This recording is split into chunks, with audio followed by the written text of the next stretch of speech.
Good afternoon, and welcome to the John F. Kennedy Jr. Forum at the Institute of Politics. My name is Safina Chisik Singh. I'm a first year at the college studying government and astrophysics, and I'm a member of the JFK Jr. Forum Committee. Before we begin, please note the exit doors located on the park side and the JFK Street side of the forum. And in the event of an emergency, walk to the exit closest to you and congregate in the JFK Park. Please also now take a moment to silence your cell phones and join me in welcoming Harvard College undergraduate Jack Silvers.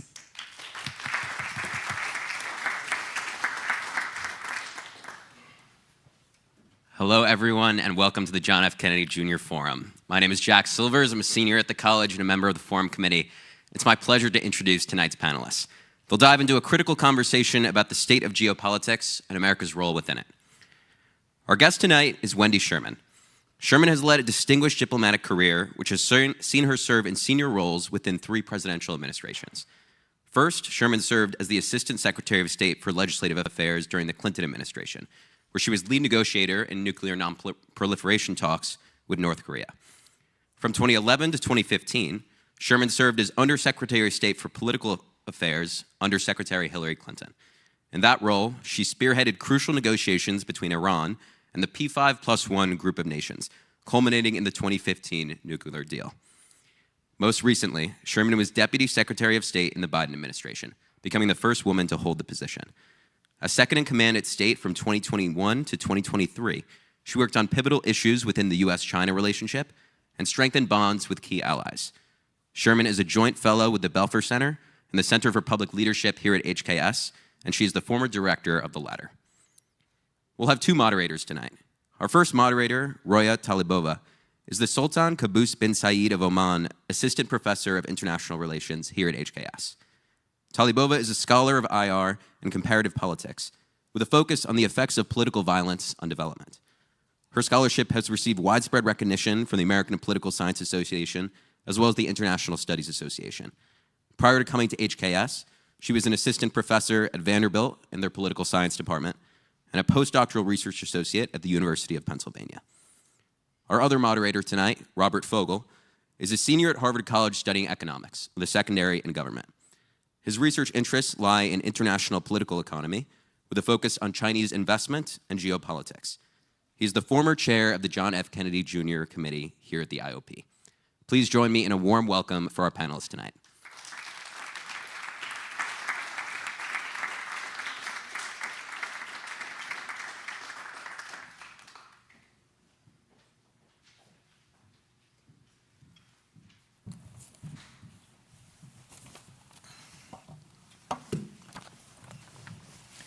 Well, good evening, everyone, and welcome to the forum.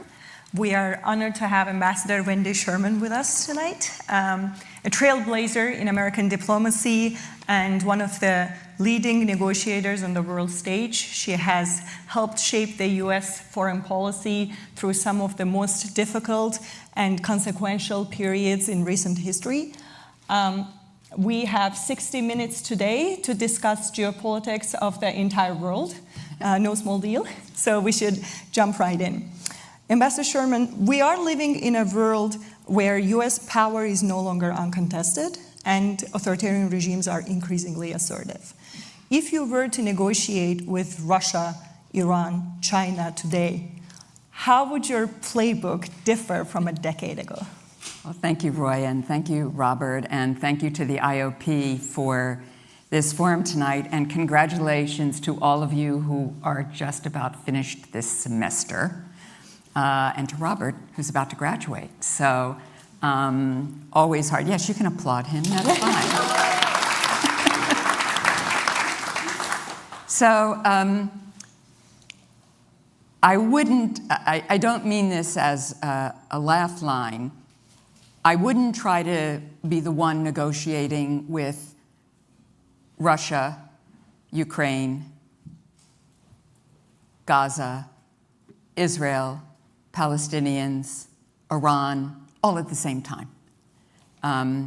Each one of those negotiations is profoundly difficult, very demanding. Particularly the nuclear negotiation with Iran is very technical.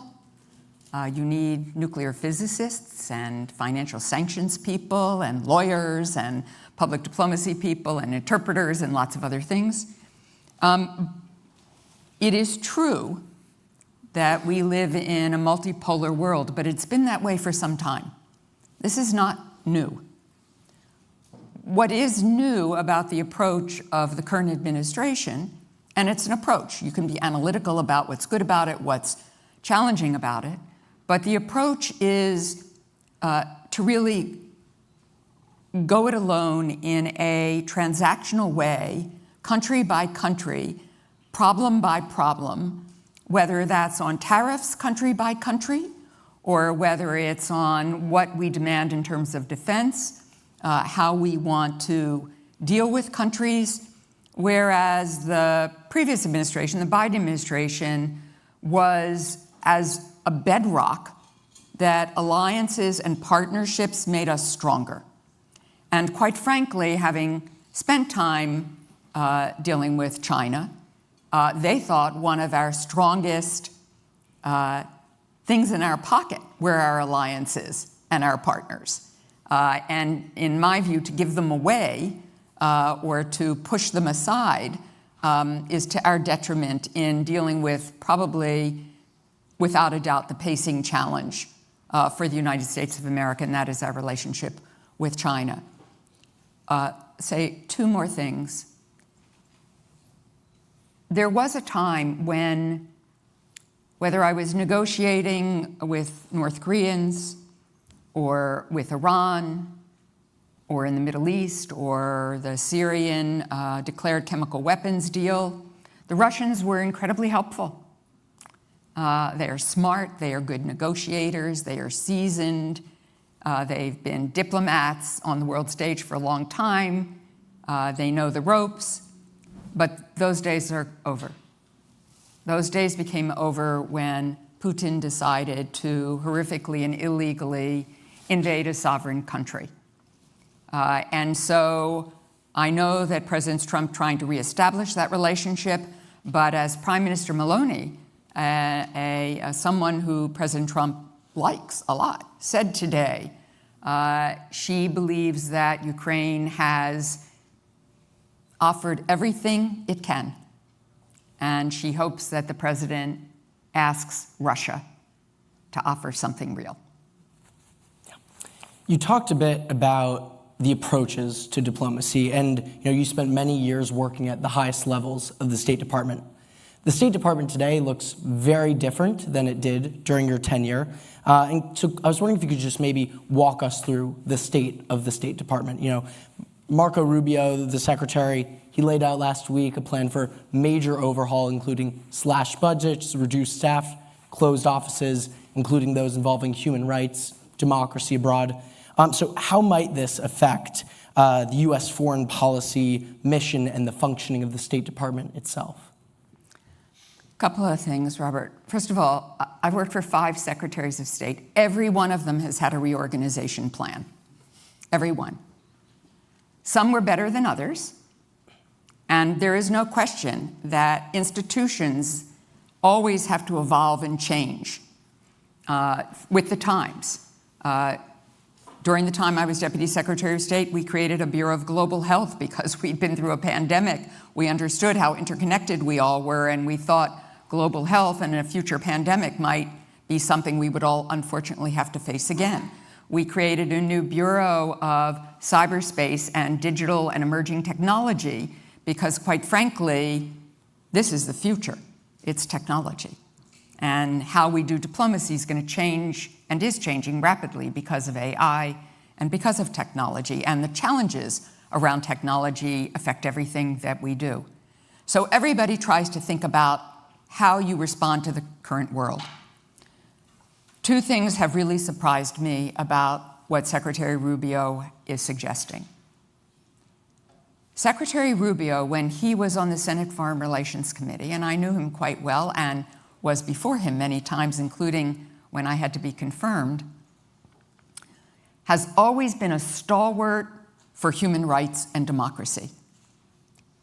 His parents, his family fled Cuba looking for a democratic United States. And for him to shift away from human rights and democracy is quite sad and profoundly wrong, in my view, given who we are as a country, what our principles are, what we believe in. So I'm quite surprised. He did not do as radical a reorganization as had been leaked to the press, getting rid of the Bureau of African Affairs, which would have been insane, because quite frankly, most of the labor market for the future is going to be in Africa. That's where businesses are going to go. There are critical minerals in Africa. There are entrepreneurs. There are enormous numbers of young people looking for a future in Africa. So it would be insane to get rid of the Bureau of African Affairs. He didn't do that.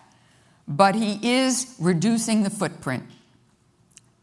He has already, this past weekend, I was at a goodbye party for a very senior Foreign Service officer, a really, really remarkable man who has been in the midst of coups, in combat zones, a really senior, effective officer. And the retirement party, he didn't have to retire. He had enough years in to retire, but he didn't have to. But he wasn't going to get an onward assignment because he had a high-level job in the Biden administration. And the room was filled with other Foreign Service officers and other civil servants who were there to celebrate this wonderful patriot.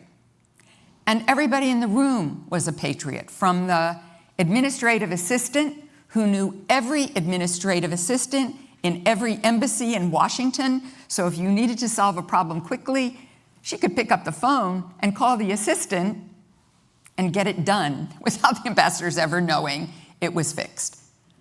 To the person who figured out how to do passports online, which for Americans, having now done my most recent passport online, is a gift.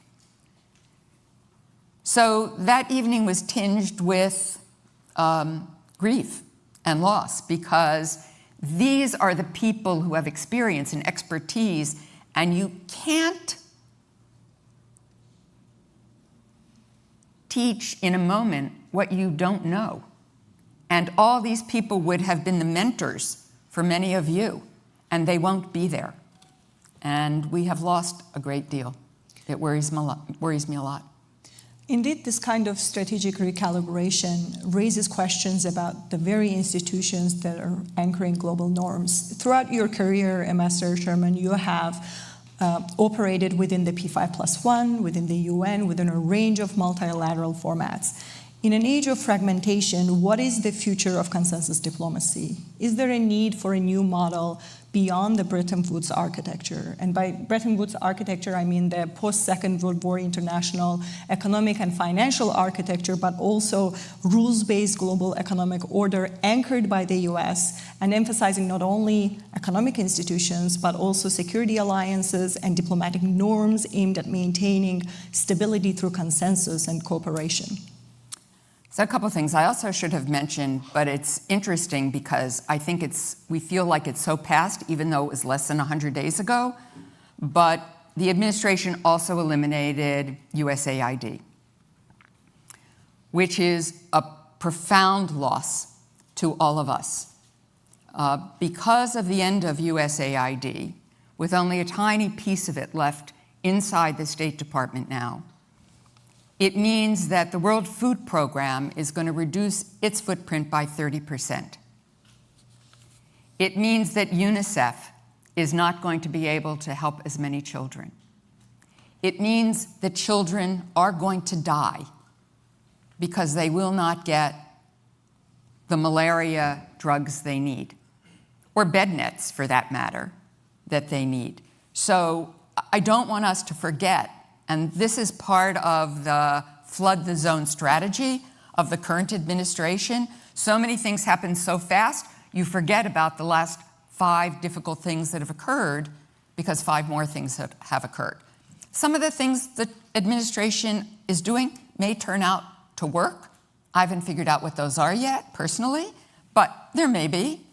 I want to try to keep a little bit of an analytical, open mind, but I don't want us to forget the damage that has been done, and hopefully we'll get around to talking about the deportation efforts that are outrageous and the visa issues that so many of you face that are really terrifying and worrisome. But to your point, Roya, I think things had already changed. Globalization brought many things to many people that they had not had before. Better pharmaceutical choices, food, interconnections, education. But it also meant that some people lost jobs, that things moved around, that manufacturing did leave the United States, that we became a more service oriented society. And so people do want to try to think about that. The pandemic brought this home to a lot of Americans because we couldn't get supplies quickly. They all came from China and we didn't have access to them.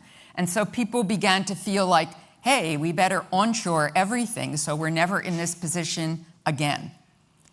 But what I think was a better strategy than trying to get everything back into the United States was to keep those partnerships and alliances and make sure among all of us, we all had what we needed and we had each other's back.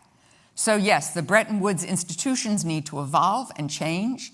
The UN Security Council, because of what's happened in Ukraine and our challenges with China, the UN Security Council hasn't been functioning really.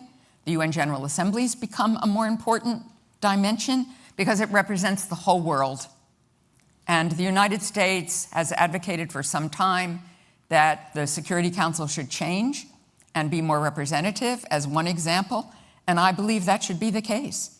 I believe there should be 5 permanent members with veto, 5 permanent members without a veto, and 5 more members who rotate, so that we really can represent how the world is today, not how the world was. So yes, we need to make changes, but we need to be thoughtful about it and not just throw everything out as if we can rebuild what we need quickly, because we can't.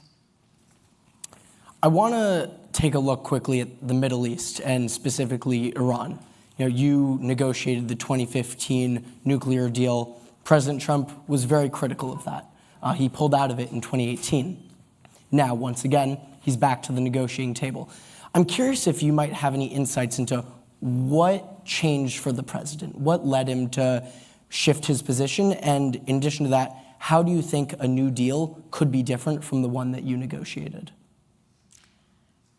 I don't think even President Trump does not want war in the Middle East, an all-out war.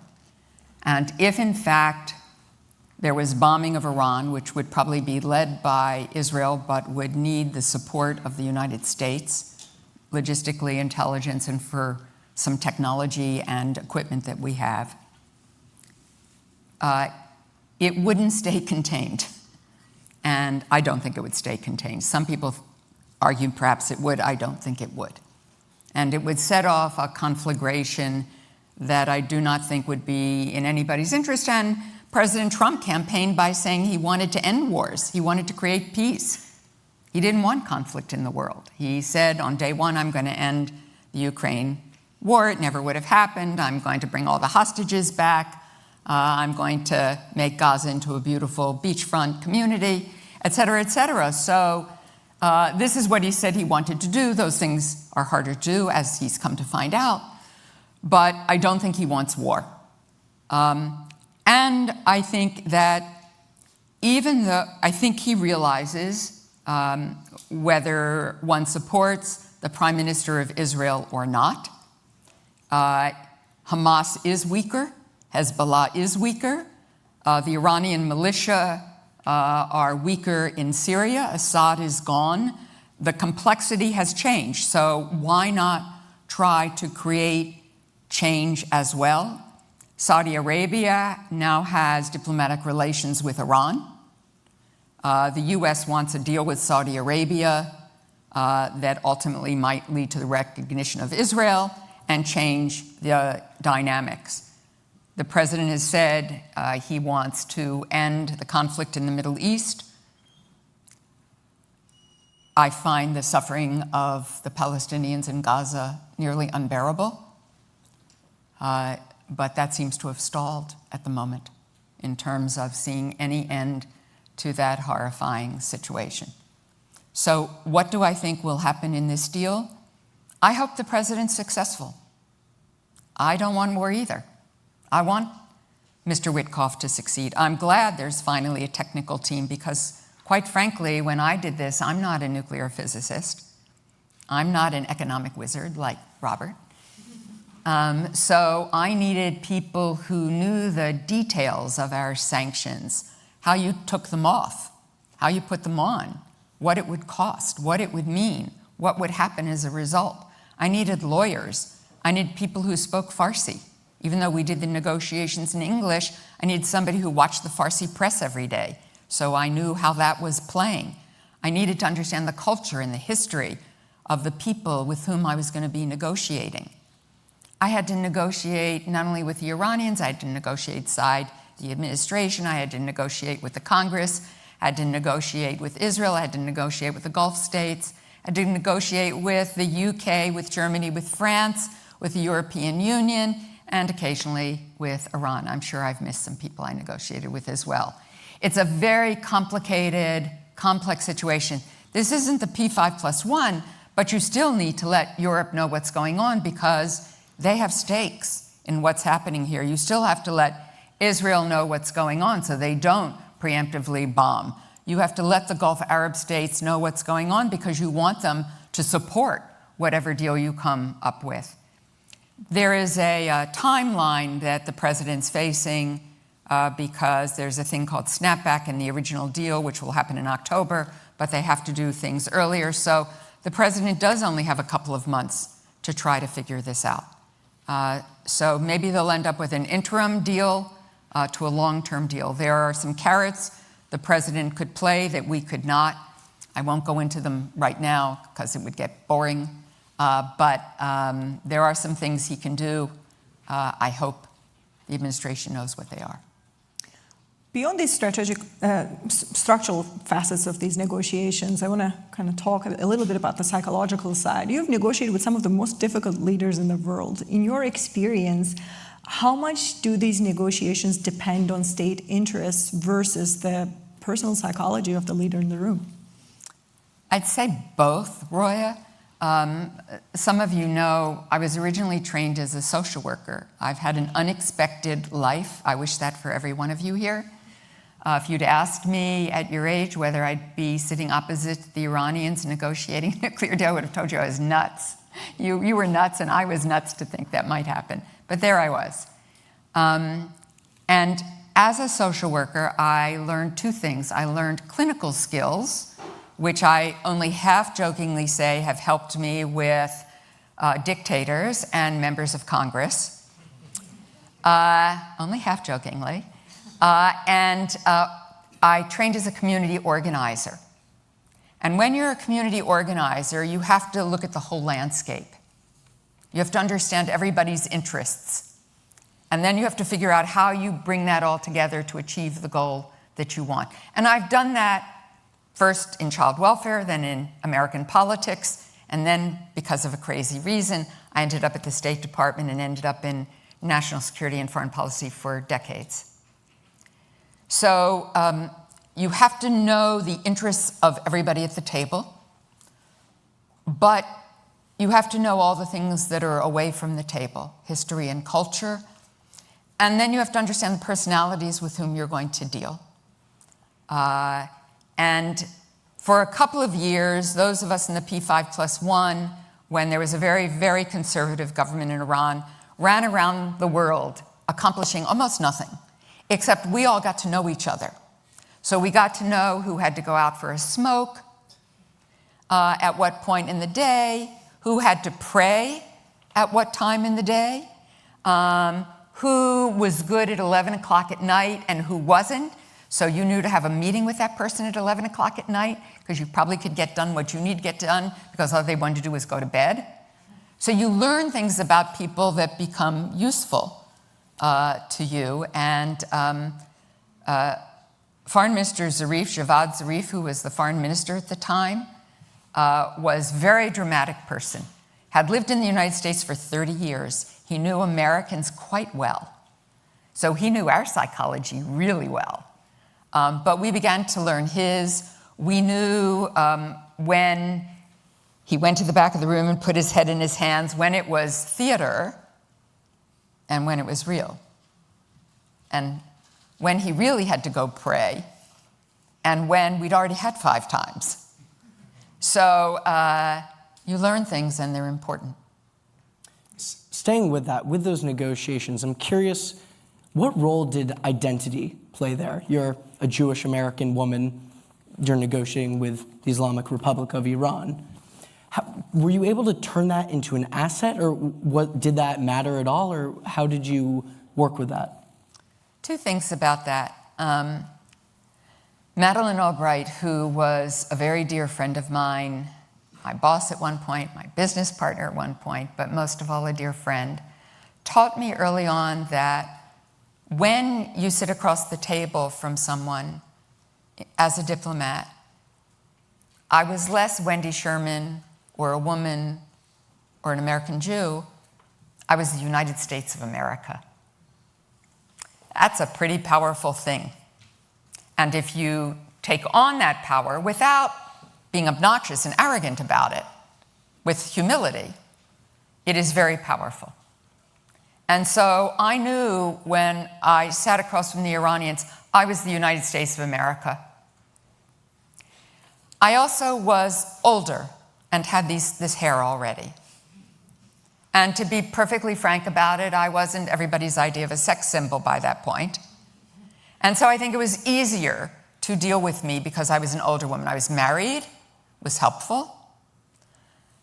During the negotiations, Abbas Arachi, who's now foreign minister but was my counterpart, we both became grandparents. We shared pictures of our grandsons. And at one point in the negotiation, because I couldn't shake hands with anybody in the Iranian delegation, I'd go like this. After you do this a lot, you look like a Marx Brothers routine. So on the margins with Abbas and Majid Takhravanchi, who was his co-leader and now is the deputy foreign minister, I started a conversation with him. I said, you know, I grew up in a Jewish community. I thought they would fall through the floor.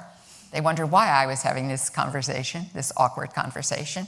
And I said, you know, in that community, there were Orthodox Jewish men, and they couldn't shake my hand either.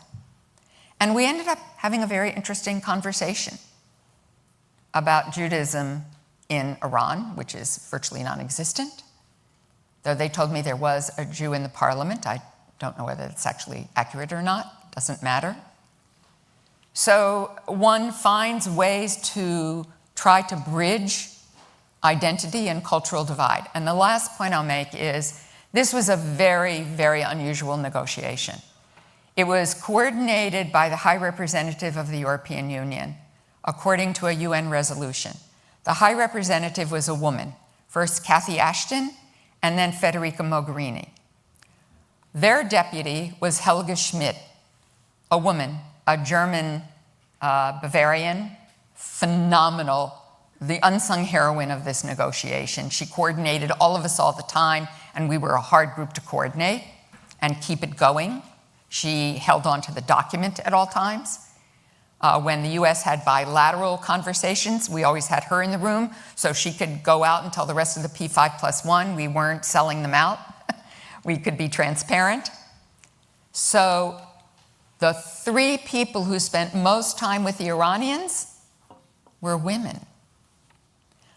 By the end of the negotiation, except for the Iranian delegation, every other delegation, none of whom had women at the beginning, all found some woman, even a junior woman, to add to their delegation.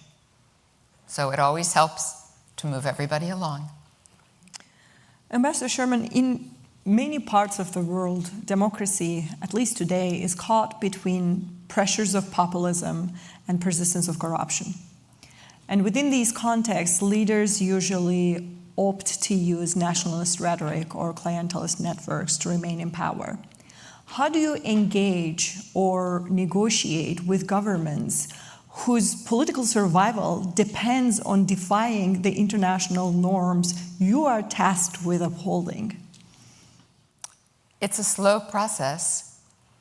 I think it begins with not giving away our values, standing up for who we are, what we believe in, what's critical to a democracy, our sense of social justice, our sense that everybody be seen and valued. And, I know this is not much discussed these days, but when I traveled around the world, I often met with people in the LGBT community.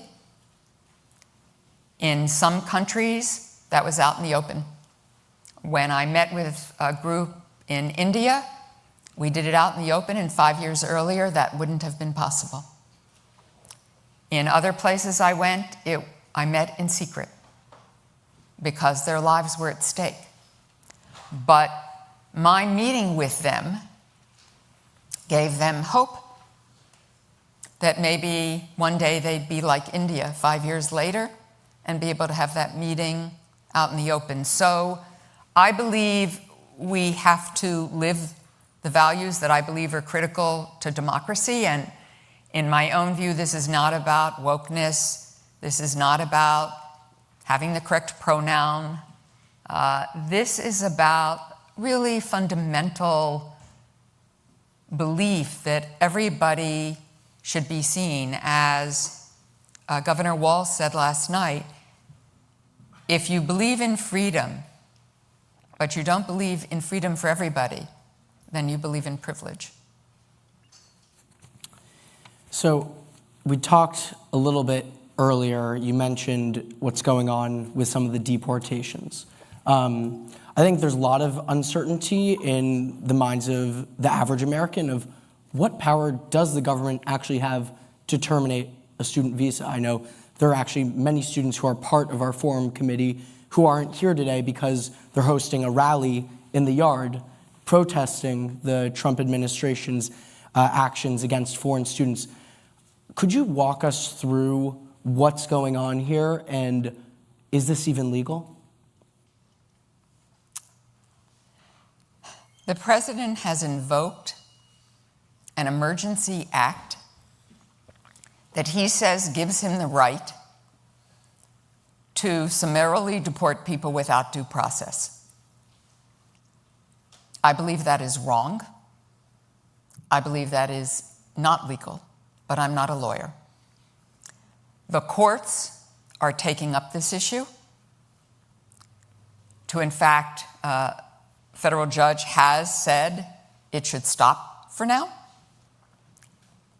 I don't know whether that will be adhered to. The whole issue about bringing back Mr. Garcia from El Salvador, as Senator Murphy has said, Senator Van Hollen has said, sorry, is not about defending one man. It's about defending a principle of due process. Because if he doesn't have due process, next week it might be you who doesn't have due process. It might be a US citizen who doesn't have due process. The 2-year-old. The 2-year-old. So that is the principle that is critical here. And I believe that every person in our system should have due process. And that is not occurring. I am heartened by support for students, international students. I know international students have been urged, don't go home because you may not come back. If you go home, take a burner phone, don't take your own cell phone. It's terrible that people have to think about such things. That's wrong. It's absolutely wrong. So the courts are acting. For some people, they're not acting fast enough. I hope Harvard is giving support to any student who needs it. I've shared, because our own daughter teaches immigration, asylum, and human trafficking law at Boston University. I've shared some resources with folks here to share with people, and I know Harvard has shared resources as well. So people know their rights, know your rights, and get the help and support that is out there to try to help you through this really unusual time.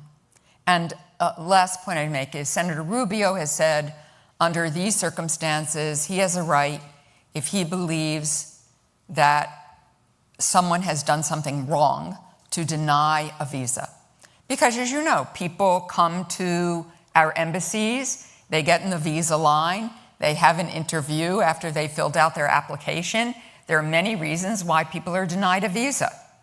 If folks think you're really coming here and you're never going to return, you're going to overstay your visa, you don't have economic support, your family's all here, what makes us think you're going to go back home, blah, blah, blah, blah, people get their visa denied. So Secretary Rubio is saying, if you do something wrong here, I can revoke your visa. But this approach, in this way, has not been used before. And I hope it gets shot down before more people's lives get upended. Thank you, Ambassador Sherman. I think we're at a good time to start fielding some of the questions from the audience. If you have questions, please approach one of the microphones on either ends of the room, and there are two up there. And I have to say, since two gentlemen have shown up, I can't see up in the lights, but I have a rule. After two men ask a question, one of you brilliant women has to go to the microphone. Just make up the question as you're walking there. That's what they do. And before you state your question, just please say your name, your university affiliation, and remember, questions end with a question mark. Please. Good evening, everyone. My name is Mohammad Reza. I'm a grad student at Kennedy School. I wanted to ask Ambassador Sherman, based on your previous experience negotiating a nuclear deal with Iran. As far as we know, they have somehow accepted their rate of 3.675 for the enrichment, which is basically the JCPOA. And they have not discussed anything other than the nuclear issue. So how do you think this deal is going to be different to the previous one? And also, they have discussed something like $1 trillion opportunity investment in Iran, and also US building nuclear power plants in Iran. So I wanted to know whether these were discussed in the previous negotiation or not. So you're right, 3.67 was the percentage of enrichment that we allowed. I don't know whether that's where they're going to land. When we were negotiating, Iran did not want Americans inside of Iran. Europeans, yes, but not Americans for commerce. So Iran saying they would welcome Americans to come invest in building nuclear power plants is a big change.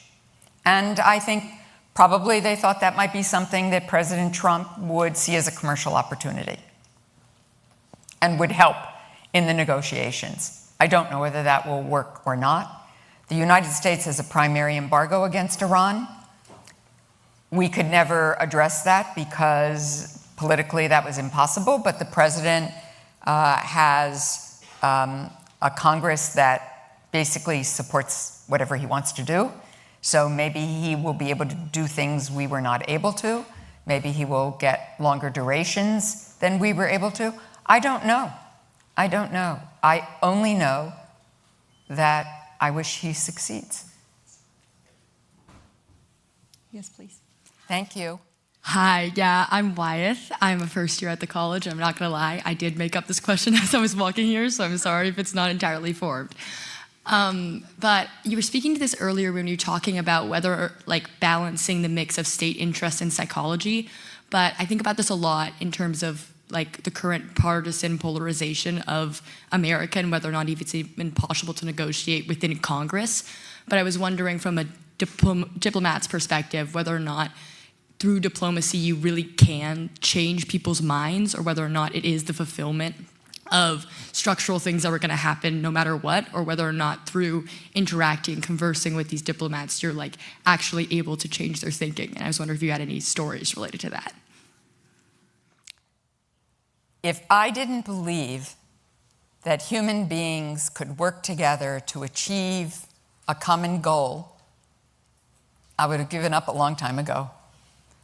I do believe people can come together and reach a common goal. We did with the Joint Comprehensive Plan of Action with multiple actors, with multiple interests. What you have to do is you have to understand people have interests.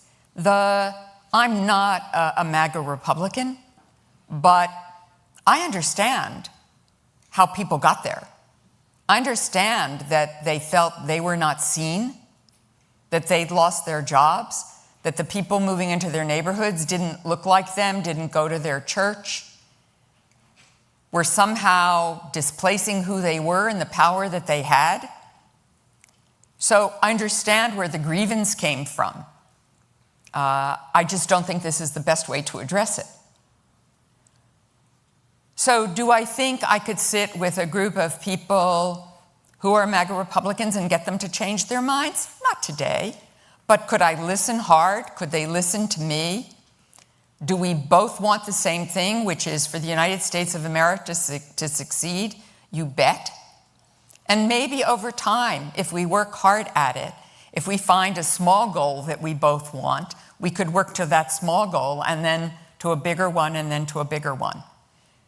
Change is very hard. You know that in your own family. You know that among your own friends. You know that among your own relationships.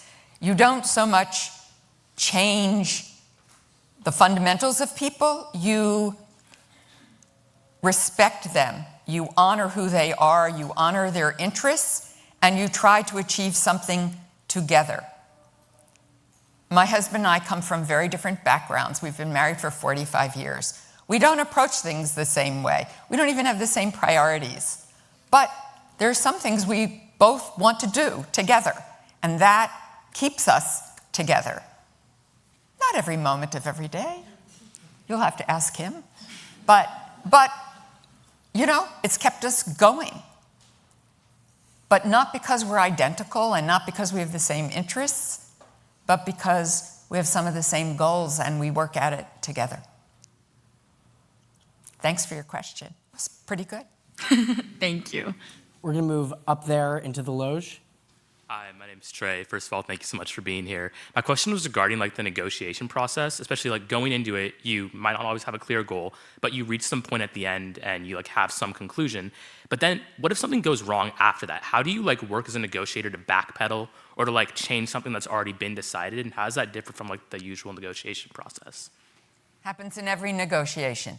So we had met with the Iranians in Lausanne, Switzerland, and we thought we had the basic parameters, the outlines of a deal.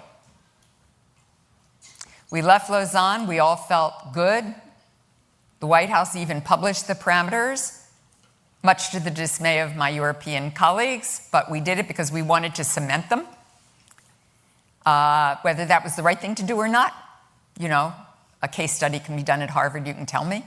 But soon after, the supreme leader of Iran gave a speech and created a whole new set of thresholds. And it was really a hard moment. I don't know whether even Foreign Minister Zarif knew the supreme leader was going to do that. And we had to figure out a way to stay true to what we thought we all were agreeing to, but meet the thresholds the supreme leader had laid out. Because once the supreme leader of Iran had laid them out, we weren't going to get him to change his mind very easily. We did figure out a way. One gets really creative.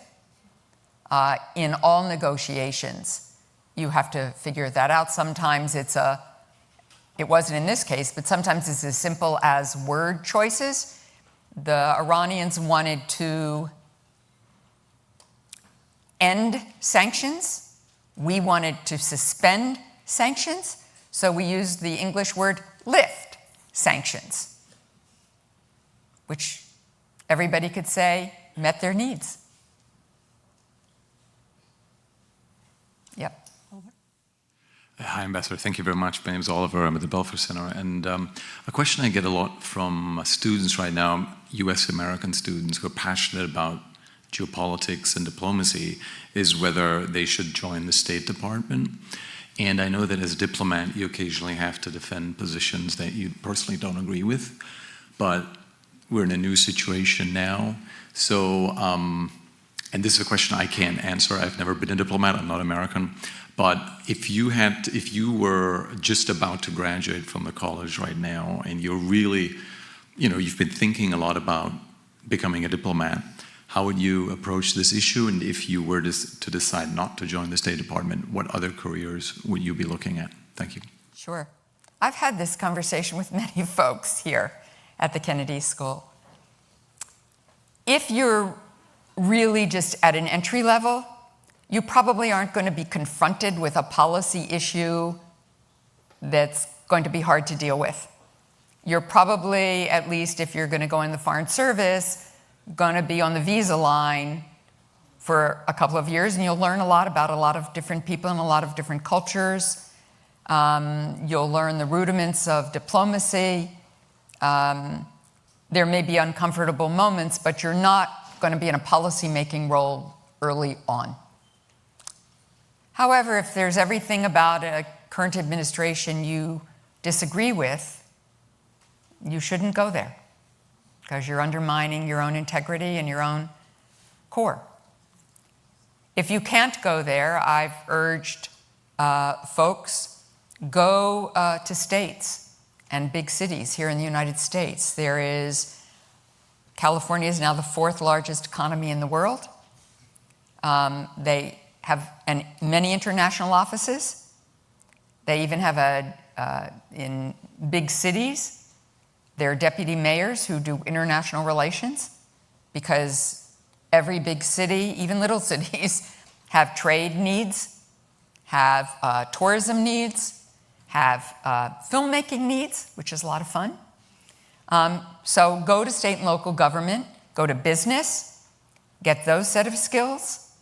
Harder to go to NGOs, because so many of them in the international arena are cutting back because they had AID funds and they've lost them.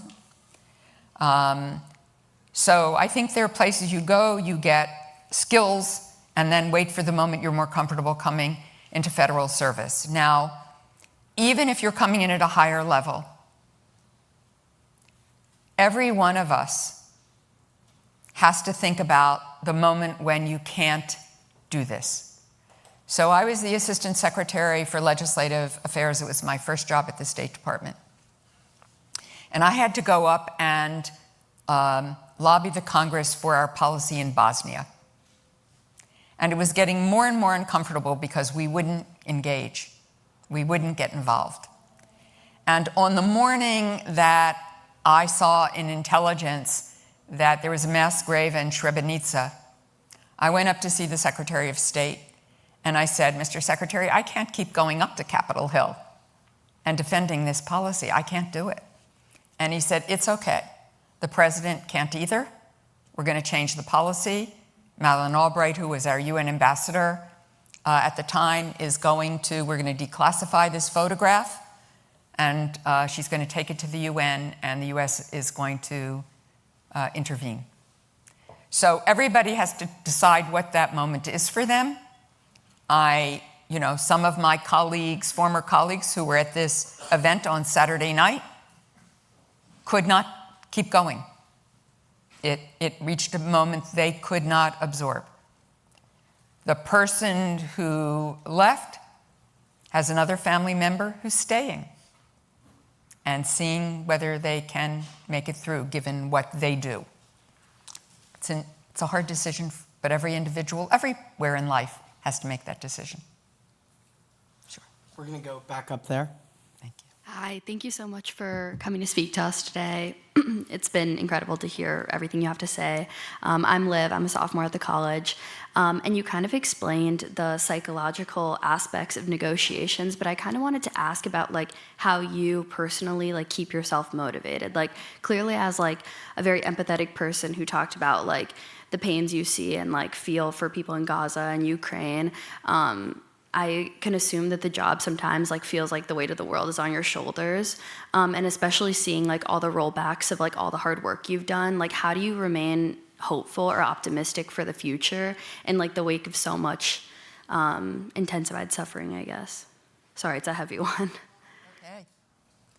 Some days it's really hard, you know, and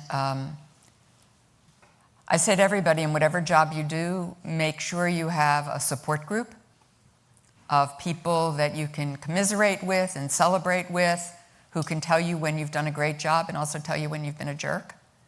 And you believe them because you trust them. They're your friends, your family, your colleagues. I had a tremendous support system of colleagues. I had a tremendous support system of friends. And most crucially, I had a tremendous support system of my family. One day, we didn't have all of the things people have today with Zoom. We had cell phones, but we're in the middle of the negotiation. The last 28 days of the Iran negotiation, I was living in a hotel in Vienna. I had one meal outside the hotel. It was exhausting. I didn't know whether we'd get there. I didn't plan to be there for 28 days. I talked to my husband one day. I said, I don't know, I'm sorry, I'm not home. Our daughter was a teenager. It was really hard. And he said, what you're doing is for history. It's okay. I couldn't have kept going without such support.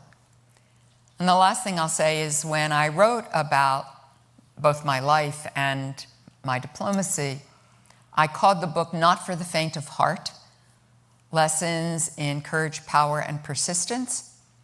And that last part is really important, the persistence. People have heard me use this line before, but I'm going to repeat it again. When World War I happened, it was called the War to End All Wars. 20 years later, which is a blip in history, we had World War II. I don't want World War III, mind you, but when then President Trump pulled out of the JCPOA, of course, it was disheartening. When the Bush administration wouldn't pick up the hand we were giving them on the negotiations with North Korea, it was really disappointing because they didn't have nuclear weapons yet. But you have to persist. And here we are, President Trump trying to negotiate a deal with Iran. So I do hope he succeeds. If you don't mind, we will take the last two questions together and then, yes. Hi, thank you so much for being here. My name is Qixuan, the second year MPA, a dual degree with Stanford MBA. I'm a student coming from China and also an entrepreneur myself. My question about the tech competition with China. So as we know, after the DeepSeek moment, the President Trump saying that DeepSeek can help the US AI firm decrease the cost. But on the other hand, we hear growing criticism about DeepSeek just because it is a company coming from China. And we also have an example a couple of years ago when the CFO of Huawei, Meng Wanzhou, was detained because of the Huawei. And actually, as an entrepreneur myself, I hear like the growing fear from my Chinese entrepreneur fears, believing that the U.S. would probably investigate them just because their nationalities, not because of their products. So what's your idea about what the tech competition with China actually means? And can you give us some suggestion to the entrepreneur like me? Thank you. Yes. Thank you. Thank you for. Thank you for coming and joining us. I'm Irene Morlino. I'm a fellow in European Security Defense at the London School of Economics and a visiting scholar at the Center for European Studies. My question regards the transatlantic relations, and I was wondering to what extent does the US want the EU to be truly independent from a security and defense point of view? Also, you mentioned Margaret Wright, what she said about the 3Ds, and how this changed with the subsequent administrations and also the current one. Thank you. On China, we are in a competition with you around the future of technology. We are going to compete handily. We are going to try to make sure our tech companies succeed. We do have concerns about Chinese technology, whether in fact it is truly an open company or whether it is a way to collect data from us, steal our intellectual property, and win the competition. President Xi has said he aims to win. So do we. We are going to compete. And competition means maybe a Chinese tech company won't be able to make it in the United States. I personally believe the Congress was right when it said TikTok should not be in this country. I believe TikTok should not be in this country. I am sorry that the president is allowing it to continue because I believe it is a security problem for the United States. You may disagree with that. So we will compete. And I wish you well, but I'm going to do everything I can, and I hope the United States does everything we can to win, because AI, quantum, biotech, this is the future. And it should be a future that is open to the world, where people's privacy is protected, where people's intellectual property is protected. And how we are going to do all of this in a way that is secure, I'm not even sure all of you who are great technologists, and I am not, know how to do that. We are moving into a world with so many unknowns. Nobody knows what AGI really is, or what impact it will have, or how we will secure weapons in the future. So we're going to be careful, and we're going to make sure, quite frankly, that China does not have weapons that operate autonomously that may put our security at risk. That's what sovereign countries do. But good luck with your company. You may win the competition, but I hope not. And the EU, sorry. It breaks my heart that we seem to be trying to break our alliances. Oddly, as we just saw in Canada, sometimes it works to the advantage of countries in ways we did not expect. I think the alliance is very important, and I believe that Europe needs to have a strong European defense. I'm glad that Starmer and Macron are working together and trying to bring everybody together. I'm glad Meloni came to the United States, Prime Minister Meloni, because she has a relationship with President Trump and she believes in the support for Ukraine. So I hope we keep a relationship, and quite frankly, in this last question about Chinese technology, we should be working with Europe. We've done that around some export controls that are critical, but we need to be together in this journey. And I spent a lot of time building a US-EU-China relationship so that we could talk about these things in ways that would support each other. So I'm hopeful we'll find our way back to this. But Europe does have to strengthen its own capacity. It's going to be hard for them to do that, as my husband knows better than I do. Talk to him, he knows more about the transatlantic relationship in the EU than I do. It's going to be hard for Europe to build its defense industry without working with the United States. So I hope we can figure out how to do that. We're a few minutes after 7 p.m., so unfortunately we can't take any more audience questions. But just to wrap us up here quickly, Ambassador, there's a lot of students in the audience here today. If there's one piece of advice that you could leave them with, whether it's for the rest of their academics, for their careers, for their roles as U.S. citizens, what would it be? Believe in your resilience. Believe in your capacity. Every one of you is here because you're at Harvard, where this administration stood up for the very principles that we discussed at the beginning of who we are as a country, as an academy, that we believe in academic freedom, we believe in social justice. So your resilience, even if this is a hard time for some of you, for one reason or another, personally or professionally, this country, the United States, has been through hard times before. We will get through this one. It may take time to find out where our journey is going to take us. But whatever that journey is, we are going to, I believe, in the United States of America, I believe in our resilience, I believe in our democracy. I'm going to fight for it. You all should fight for whatever you believe in whatever ways you can, in your local communities. Write op-eds for your local newspaper. If you're from another country, talk about the importance of working together in alliances and partnerships. Understand each other, listen to each other, learn from each other. You all have agency to do so much. The future is not mine. It's yours.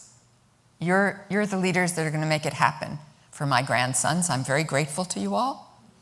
I wish you well on your final exams. I know you're going to do just fine. Thank you all very much for coming this evening. Thank you so much.